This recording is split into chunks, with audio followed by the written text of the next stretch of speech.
आज इस वीडियो में हम लोग एक बहुत ही फंडामेंटल क्वेश्चंस पूछेंगे। नॉर्मली हर कंट्री में सेपरेशन ऑफ वर्क होता है। फॉर एग्जांपल वेरियस मिनिस्ट्रीज होती हैं। होम मिनिस्ट्री आपका नेशनल अफेयर्स देखती है, एक्सटर्नल मिनिस्ट्री आपका एक्सटर्नल अफेयर्स देखती है, डिफेंस मिनिस्ट्रीज आपका डिफेंस देखती है। और नॉर्मली ऑल दीज मिनिस्ट्रीज अपने आप में ही काम करती हैं, दूसरों से ज़्यादा इंटरेक्ट नहीं करती, अलग सब्जेक्ट मैटर ही ऐसा हो जिसमें दोनों को कोऑपरेट करना पड़े। वैसे ही अपने देश में दो मिनिस्ट्री है, बहुत ही competent ministry, petroleum ministry and road and transport ministry. Road and transport ministry के मिनिस्टर हैं नितिन गडकरी। अब नॉर्मली पेट्रोलियम मिनिस्ट्री का काम है पेट्रोलियम से रिलेटेड जो अफेयर्स हैं उसको देखना, कि पेट्रोल कहाँ से आएगा, कितना आएगा, डिस्टिलरीज को कैसे ऑपरेट होगी, वहाँ के रूल्स एंड रेगुलेशंस कैसे होंगे, जो ऑयल कंपनीज है लाइक BPCL एंड ऑल, वो कैसे फंक्शन करेंगी, इथेनॉल ब्लेंडिंग कैसे होगी, कितनी होगी, कैसे होगी, ये सब पेट्रोलियम मिनिस्ट्री के अंदर आता है। And road and transport ministry के अंदर आता है कि रोड्स कहाँ बनेंगी, रोड्स मैनेज कैसे होंगी, टोल प्लाजास कहाँ बनेंगे, उसके रूल्स एंड रेगुलेशंस क्या होंगे, कार फिटनेस क्या होगी, एमिशन पॉलिसीज़ क्या होंगी, ये सब। नॉर्मली दोनों के काम सेपरेट हैं। When it comes to ethanol या petrol, it should be petroleum ministry's job की कितना पेट्रोल ब्लेंड होगा, कितना नहीं होगा, कहाँ से प्रोक्योरमेंट होगा, कहाँ से नहीं होगा। And road and transport ministry का काम बस इतना होना चाहिए कि जो पेट्रोलियम मिनिस्ट्री पॉलिसी ला रही है वो कार्स में कैसे इम्प्लीमेंट होगी। अगर E20 आ रहा है तो कार E20 कंप्लाइंट कब होंगी। बट इस देश में जहाँ पे हम लोग रह रहे हैं, वहाँ पे आप लोगों ने ध्यान दिया होगा कि स्टार्टिंग से the face of ethanol blending Nitin Gadkari रहे हैं। अब जो लोग कह रहे हैं कि नहीं नितिन गडकरी नहीं रहे, अपने हाथ पे रख के बोलो, हाथ दिल पे रख के बोलो कि स्टार्टिंग से नितिन गडकरी इथेनॉल का फेस नहीं थे। आज तक आप लोग के दिमाग में हड्डीपुरी की इमेज आई कि उन्होंने कभी बात की हो इथेनॉल ब्लेंडिंग की, जिस स्तर पे या जिस लेवल पे नितिन गडकरी ने बात किया। जब आज क्वेश्चंस उठ रहे हैं तो आज नितिन गडकरी बोल रहे हैं कि नहीं, इथेनॉल ब्लेंडिंग का जो भी काम है वो पेट्रोलियम मिनिस्ट्री का है, आप उनसे जाके क्वेश्चन पूछिए। लेकिन जब तक ये आउटरीच नहीं हो रहा था तब तक तो नितिन गडकरी को फेस बनने में कोई दिक्कत नहीं थी। और आप ये सब चीज़ें साइड कर दीजिए, एक रोड एंड ट्रांसपोर्ट मिनिस्टर क्यों इथेनॉल ब्लेंडिंग की बात कर रहा है। वो अपने पर्सनल कैपेसिटी में बात करना अलग होता है और नेशनल टीवी पे बैठ के उसकी उसकी उसके फ़ायदे की बात करना, उसके नुकसान नुकसान की तो बात वो करते नहीं, फ़ायदे की बात करना, इम्प्लीमेंट कैसे होगा ना, उसका क्या रिजल्ट्स होंगे, ये सब बात करता है अगर कोई आदमी तो वो अपने ऑफिशियल कैपेसिटी में ही बात कर रहा है। अब वो भी तब जब आप हाईवे का हाल देख रहे हो इंडिया में। ऑल्दो आई वुड एग्री कि हाईवे कंपेरेटिवली बहुत अच्छे हो गए हैं पहले से, लेकिन अभी भी जैसे आप स्क्रीन्स पे देख रहे होंगे अभी भी प्रॉब्लम्स कम नहीं है। हाईवे कल बनते हैं परसों टूट जाते हैं। तो instead of talking about corruption in transport and road management, वो इथेनॉल ब्लेंडिंग की बात करते हैं। Now for the sake of argument, अगर मैं आर्गूमेंट के सेक पे मैं ये मान भी लूँ कि इथेनॉल ब्लेंडिंग एक ऐसा सब्जेक्ट है जहाँ दोनों मिनिस्ट्री को साथ में काम करना है, ठीक, क्योंकि पेट्रोल तो जाहिर सी बात है, इथेनॉल ब्लेंडिंग तो पेट्रोलियम मिनिस्टर का है ही, क्योंकि वो कार में डलने वाला है, एमिशन नॉर्म्स बदलेंगे, इस वजह से नितिन गडकरी का भी उसमें स्टेक है, इस वजह से वो उस पर बात करते हैं। तो आपको ये नहीं लगता कि this is all more the reason कि नितिन गडकरी को ये बोलना चाहिए था कि 5 साल प्रीपोन नहीं करना चाहिए ethanol blending. Being a road and transport minister, it should be Nitin Gadkari's job कि वो पेट्रोलियम मिनिस्टर से बोलते कि सिंस अभी मोस्ट ऑफ द कार्स जो इंडियन रोड पे चल रही हैं वो E20 कंप्लाइंट नहीं है, तो हम लोग को 5 साल से प्रीपोन नहीं करना चाहिए इथेनॉल ब्लेंडिंग। जो 2030 का टारगेट था तब भी इम्प्लीमेंट करना चाहिए था। उससे क्या होता, मोस्ट ऑफ द कार्स जो रोड पे होती कंपेरेटिवली E20 कंप्लाइंट होती। लेकिन Nitin Gadkari, I don't know why, ऐसा क्यों नहीं कहा। तो आप अगर दोनों साइड से आर्ग्यू करें कि नितिन गडकरी ने क्यों बोला, तब भी गलत है, नितिन गडकरी को प्रीपोन करने के लिए नहीं बोलना चाहिए था। लेकिन आप ये अज्यूम करें कि नितिन गडकरी को नहीं बोलना चाहिए था इथेनॉल ब्लेंडिंग पे, in any ways it doesn't make any sense कि नितिन गडकरी क्यों इथेनॉल ब्लेंडिंग का फेस बन गए। अब आगे चल के बात करते हैं कि इतना इथेनॉल ब्लेंडिंग हो रही है, क्या ये असली में इंडिया को फ़ायदा भी पहुंचा रही है। जिस पॉइंट ऑफ डिस्कशन किया जा रहा है, इथेनॉल बैनिंग क्यों होनी चाहिए इंडिया में, क्या वो स्टैंड भी करता है? Now if we speak about environmental concern, जिसके लिए नेचुरली इथेनॉल लाया जा रहा है या ब्लेंड किया जा रहा है कि this is good for environment. Other reasons भी हैं, उसके बारे में बाद में बात करेंगे, लेकिन द मोस्ट प्रेवलेंट रीज़न है इन्वायरमेंटल कंसर्न।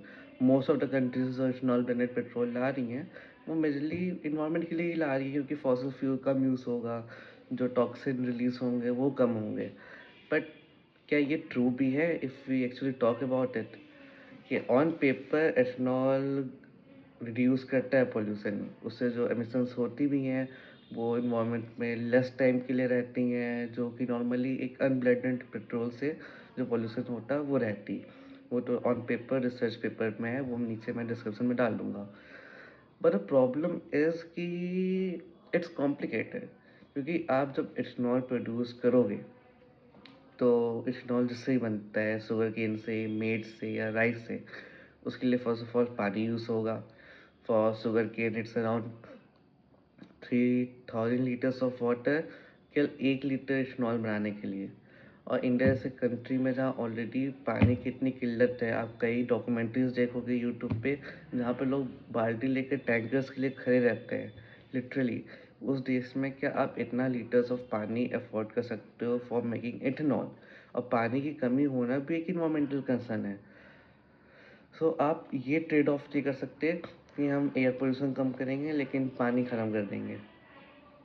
और नॉट, और केवल ये कंसर्न नहीं है, आप जब भी कोई एग्रीकल्चर में आप कोई भी चीज़ प्रोड्यूस करते हो तो उसमें फर्टिलाइजर्स यूज़ होते हैं, पेस्टिसाइड्स यूज़ होते हैं, वे कई चीज़ें यूज़ होती है। अब अगर आप क्लास 9th या 10th में साइंस पढ़े होंगे कि आपको पता है कि इंडिया में अनचेक्ड फर्टिलाइज़र यूज़ और पेस्टिसाइड यूज़ से जो पानी है वो कंटेमिनेट होकर रिवर में चला जाता है या ग्राउंड वाटर में चला जाता है। वो इन इटसेल्फ एक पॉल्यूशन है, if you agree with me. अब नॉट ओनली दिस, अब दो चीज़ें हो गई, वाटर कंजम्पशन और जो ग्रो करने में जो पेस्टिसाइड या फर्टिलाइजर का पॉल्यूशन हो रहा है। Now once you produce the sugar cane या मेल, आप उसको ट्रांसपोर्ट करोगे फैक्ट्रीज़ में, उसमें पॉल्यूशन होगा।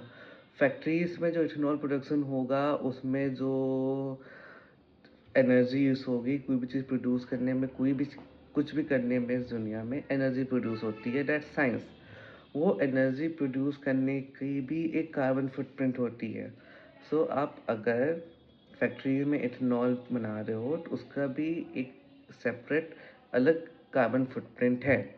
Now if you account all this, तो आपको क्या लगता है कि इज़ इट इन्वायरमेंटली सुइटेबल?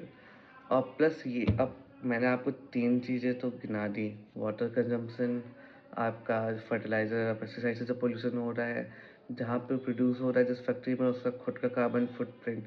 अब इथेनॉल आप ब्लेंड कर दिए, अब आप कार में डालोगे, उस कार की जो एफिशिएंसी है वो ऑन पेपर 6 to 7% कम हो रही है, वो भी ऑन पेपर, लेकिन इन रियलिटी 10% से ज़्यादा कम हो रही है।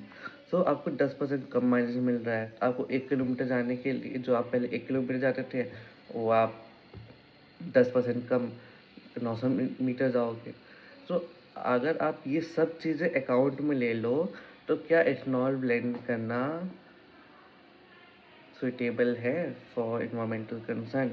और मैं इसका जो रिसर्च पेपर है वो नीचे पिन कमेंट में डाल दूँगा अगर आपको पढ़ना हो तो।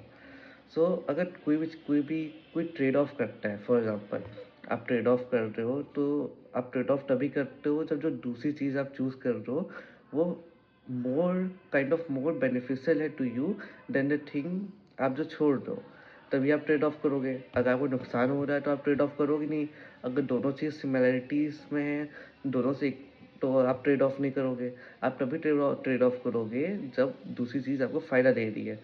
तो from point of view of environmental concern, क्या इथेनॉल इतना फ़ायदा हम लोग को पहुंचा रहा है कि आप इतनी बड़ी चीज़ ट्रेड ऑफ कर रहे हो?